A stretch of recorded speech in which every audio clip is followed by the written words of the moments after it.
The road under your feet is the Appian Way, the Via Appia.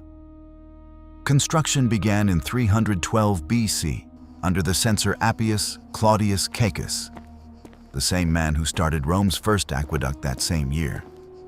By 100 AD, this road has been carrying traffic for over 4 centuries. The basalt stone surface beneath your feet, volcanic rock cut into irregular polygons that lock together without mortar, is documented in Roman road building manuals and confirmed by modern archaeology to still run true across 400 kilometers of Italian landscape. Behind you, open farmland, scattered funerary monuments lining the verge. Roman law prohibited burial inside city walls, so the Appian Way became a procession of the dead, kilometer after kilometer. Ahead, the horizon is wrong. Too full, too high. Rooftops, walls, and the smoke of 100,000 hearths rising together into the morning air. This is Rome. The year is 100 AD. Before you even reach the gates, here's something that will change how you see everything in this video. Rome's 11 aqueducts were delivering somewhere between 500,000 and up to 1 million cubic meters of fresh water into this city every single day. The Roman water commissioner Sextus Julius Frontinus documented this in his treatise De Aquaeductu Urbis Romae, written around 97 AD. One of the most precise technical documents to survive from the ancient world. Frontinus recorded the capacities of each of the 9 aqueducts, then operating, their source locations, their lengths, and the volume of water each delivered. He also counted 591 public basins receiving that water across the city, even at the conservative end of modern estimates. That is more fresh water per person than most modern cities of comparable population supply today. Not stored, not rationed, flowing continuously into street fountains, into the baths, into the homes of the wealthy through lead pipes licensed and taxed by the state. The Romans didn't just build a city. They built a city that needed an entire engineering civilization to stay alive. And they kept it alive for centuries. The gates are the Porta Capena. Passing through them is the moment when scale stops being a concept and becomes something physical. The streets are already loud. Rome banned wheeled commercial vehicles during daylight hours. Julius Caesar formalized this restriction, later confirmed by Augustus. Every cart, every wagon that supplied the city ran all night. The poet Juvenal, writing between roughly 100 and 127 AD, complained in his third satire that it was impossible to sleep in Rome because of the continuous nocturnal racket of delivery vehicles on stone paving. What you hear now is the handover. Wooden shutters pulled back on the tabernae, the street-level shops occupying the ground floor of virtually every building, the smell of fresh bread from the panicky, water running loud in the corner fountain. Rome effectively banned home baking at scale and was served instead by hundreds of commercial bakeries. Archaeologists have identified over 30 bakeries in Pompeii alone, a town of roughly 20,000 people. Scale that to Rome. The insulae, the apartment blocks, are not what you'd expect. Some reach 6 or 7 stories. Augustus set a legal height limit of 70 Roman feet, roughly 21 meters. The Emperor Trajan later reduced it to 60 Roman feet, around 18 meters. The best preserved evidence comes from Ostia, Rome's port city, where excavated multi-story brick and concrete blocks confirm the literary descriptions. Rome's population at this period is estimated by most modern historians at between 800,000 and just over 1 million. The city occupied roughly 1,400 hectares. That is a density comparable to the most crowded districts of modern cities, denser than Manhattan's average across its full area. In Rome, altitude was fate. The wealthy lived on the lower floors, cooler, quieter, safer, with direct access to water. Everyone else climbed. Take a man named Quintus, a freedman, a tile maker working the kilns on the Esquiline Hill. Every evening he climbed 4 flights to a room with no running water, no chimney, and a window that looked onto another wall. He cooked on a clay brazier. He carried water up from the street fountain every morning in a clay amphora. A standard amphora held roughly 26 liters and weighed about 30 kilograms when full. If a neighbor on the floor above knocked over a brazier in the night, which happened more often than the city's magistrates liked to admit, Quintus had maybe 3 minutes to reach the stairs. Juvenal described exactly this life in his 3rd satire. Lying awake, listening to the building creak, wondering if tonight was the night it came apart. The city that contained the Pantheon also contained the Subura, the dense valley between the Esquiline and Viminal hills, where tens of thousands lived in buildings the state periodically tried to regulate and perpetually failed to control. So what kept this from collapsing into permanent crisis? A system so large it's almost invisible when you're standing inside it. The heart of that system wasn't the army. It wasn't the emperor. It wasn't the Senate. It was water and grain. The street corner fountain that looks decorative is actually the terminus of a delivery chain that starts 40 kilometers away in the Anio Hills. Aqueduct water arrives by gravity into distribution tanks, the Castella Aquae, and flows from there into public fountains, baths, and the licensed private connections of those who could afford them. No pump, no engine, only gradient. The Aqua Claudia, completed in 52 AD, construction had begun under Caligula in 38 AD, runs for 68.7 kilometers from its springs in the Anio Valley. Along sections approaching Rome, it is carried on arches 27 meters high, nearly the height of a 9-story building.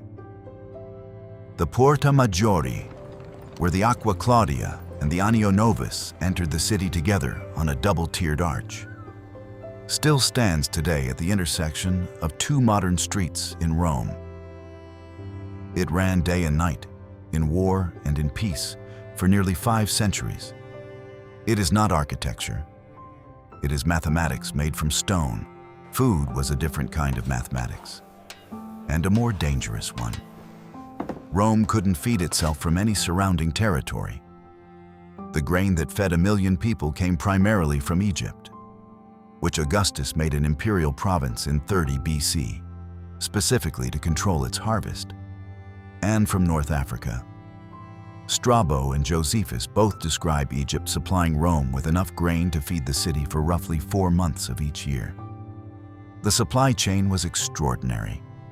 Ships of up to 1,200 tons capacity crossed the Mediterranean to the harbors at Portus, which Trajan expanded between 100 and 112 AD into the largest artificial harbor of antiquity, covering 97 hectares. And from there, flat-bottomed river barges hauled grain the final 30 kilometers up the Tiber. Ancient sources put Rome's annual grain requirement at somewhere between 200,000 and 300,000 tons. The state managed this through the annona, government contracts, private shipping, and massive granary complexes. The grain dole, the frumentatio, provided free or subsidized grain to somewhere between 150,000 and 320,000 male citizens, depending on the period. This was not charity. It was a political instrument, as deliberately designed as any military campaign. An army can hold walls. Only the annona could keep 1 million people from burning the city from the inside. Augustus understood this. Trajan understood it when he built the Mercati di Traiano, Trajan's markets, into the Quirinal Hill around 100 to 110 AD. This 6-story complex contained roughly 150 rooms. It is still standing today, in continuous use for nearly 2,000 years. Walk south from there and you descend into the Forum Romanum. Every emperor understood the Forum as a stage, not primarily a marketplace, but the space where law was made visible, where triumphal processions concluded, where decisions governing 30 million people across 3 continents were announced in physical form. The Temple of Saturn, rebuilt around 42 BC, held the Roman state treasury, the aerarium. The Temple of Vesta housed the sacred flame whose extinction, by Roman religious logic, meant the extinction of Rome itself. 6 Vestal virgins maintained it in rotating shifts, chosen between the ages of 6 and 10, serving for 30 years. They had extraordinary legal independence, reserved seats at public games, and the power to pardon condemned criminals they encountered in the street. In a society with almost no formal role for women in public life, the Vestals were the exception the entire system couldn't explain and couldn't do without. But the Forum was where Rome reasoned with itself. The Colosseum, 400 meters to the east, was where Rome showed the world exactly what power looked like when it stopped needing to explain itself. The Flavian Amphitheater, the Colosseum, is a medieval nickname from a colossal bronze statue of Nero that once stood nearby, was begun by Vespasian around 70 to 72 AD on the drained site of Nero's private lake. Inaugurated by Titus in 80 AD, with games lasting 100 days, during which ancient sources record around 9,000 animals were killed. The structure measures 188 meters long, 156 meters wide, and 48 meters high. Its 76 numbered entrance arches allowed the entire crowd of 50,000 to 80,000 to be seated or evacuated within minutes. The mechanics beneath the arena floor are worth pausing on, because they reveal something about Rome that the marble columns tend to obscure. Beneath the wooden arena surface, archaeologists have documented 28 windlass-operated freight elevators along the curved underground corridor, plus 20 additional mobile platforms. The official Colosseum archaeological record confirms it took 224 people working simultaneously to operate all 28 lifts at once. Each shaft rose approximately 7 meters from the hypogum floor to arena level. These machines lifted caged animals to the surface through trapdoors in seconds.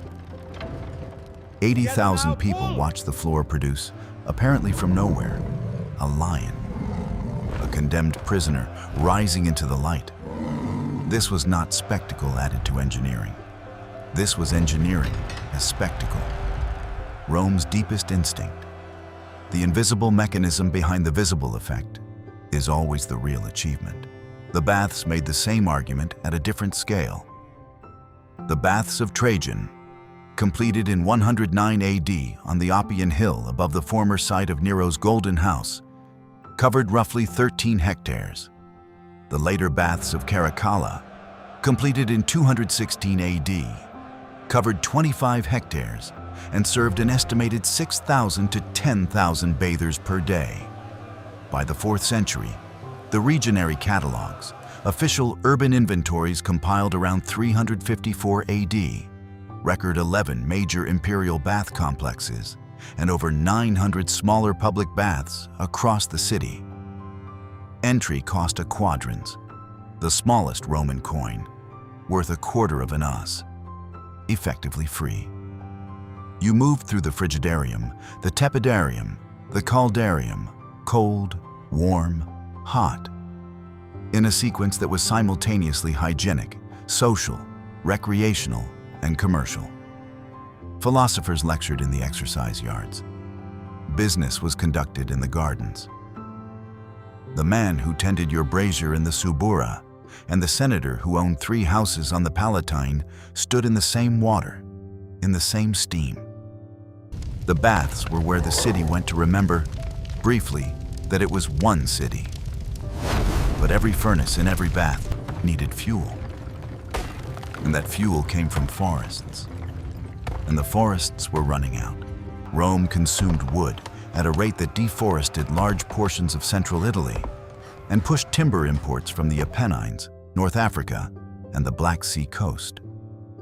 Pollen core samples from lake sediments in the mountains near Rome show near-complete forest clearance during the Roman period. Not over centuries, but within decades, according to environmental archaeology studies. Rome's genius and Rome's fragility were not separate qualities. They were the same quality, expressed in two different registers. The Great Fire of 64 AD demonstrated in one night exactly how quickly the design could fail. Tacitus, in his Annals, records the fire burning for 6 days, briefly stopping, then reigniting for 3 more.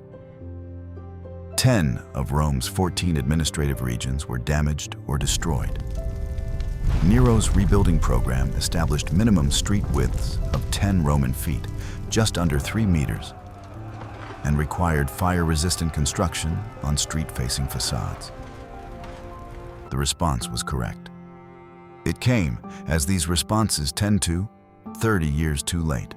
By the 2nd century, Rome required every single day. The output of North African farms, hundreds of merchant ships crossing the Mediterranean, the continuous maintenance of 11 aqueducts, totaling over 500 kilometers of channels, daily grain distributions, and a public calendar that gave Romans somewhere between 135 and 200 official festival days per year. Figures preserved in surviving Roman calendar inscriptions. This was not an accident of history. It was a design. Rome's empire in the West ended in 476 AD. But Rome, the city, the engineering project, the idea, did not end with the empire. The Pantheon, completed by Hadrian around 125 AD, still has its original concrete dome intact. Its interior diameter and height are identical, 43.3 meters. No larger unreinforced concrete dome has been built anywhere in the world in the 19th century since. Roman concrete's volcanic pozzolana aggregate forms calcium, aluminium, silicate hydrate crystals when exposed to seawater. A reaction that strengthens rather than weakens the structure over time, as documented by researchers at UC Berkeley and the University of California studying Roman harbor structures still standing after 2,000 years of tidal exposure. The Aqua Vergine, Agrippa's aqueduct, built in 19 BC, still carries water through its original underground channel today. Its flow still feeds the Trevi Fountain. You can drink it. The marble cladding of most Roman monuments was stripped in the medieval period for lime or reuse. The Colosseum's travertine core stands exposed because the marble is gone. The iron clamps that held the stone blocks together left approximately 300 holes visible in the exterior walls. Every hole marks where someone pulled out the metal when the empire could no longer protect it. Here's what's strange about Rome's story. It didn't die when the empire fell. It transformed. The Pantheon became the Church of Santa Maria ad Martyres in 609 AD, a papal grant from Emperor Phocas to Pope Boniface IV. That single administrative act is why the building still stands. The Forum Romanum became the Campo Vaccino, the cattle field, its columns still visible above a ground level that had risen 3 to 5 meters through accumulated debris over centuries. Medieval towers were built directly onto Roman foundations because the ancient masonry was simply stronger than anything the medieval builders could produce.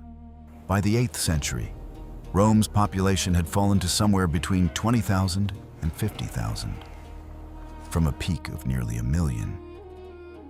And yet, every power that sought legitimacy in the Western world still came here. Charlemagne was crowned in Rome in 800 AD. The papacy organized its authority in Roman administrative language and Roman legal frameworks. Renaissance architects studied the Pantheon's dome to understand what concrete could actually do. Rome didn't endure because it was invincible. The sacks of 410 and 455 AD proved otherwise. Rome endured because it kept becoming something else, and it did so over and over for 2,000 years. That's the question Rome leaves open, not a historical question, a present one. What survives when the system that built something is gone? Walk through Rome today. Every street corner is an answer. The Piazza Navona follows the outline of Domitian's Stadium, built around 85 AD, whose curved end still defines the street grid. The Church of San Clemente contains a 12th century basilica, built over a 4th century church, built over a 1st century Roman structure. The Trevi Fountain runs on a 2,000-year-old aqueduct. The roads Augustus organized still shape the layout of cities from London to Cologne to Beirut. If you want to see another city examined this way, not just what it looked like, but how it actually worked, there are two obvious next destinations. Carthage, the city that Rome spent a century trying to destroy, precisely because it understood that a rival with Rome's own logic of infrastructure and trade couldn't be allowed to survive. And one city that almost no one has reconstructed yet. For several centuries, the most sophisticated urban system on Earth. And we still don't fully know who built it. Drop your suggestion in the comments. If this kind of history is what you're here for, subscribe. There's a long list of cities the world forgot. We're just getting started.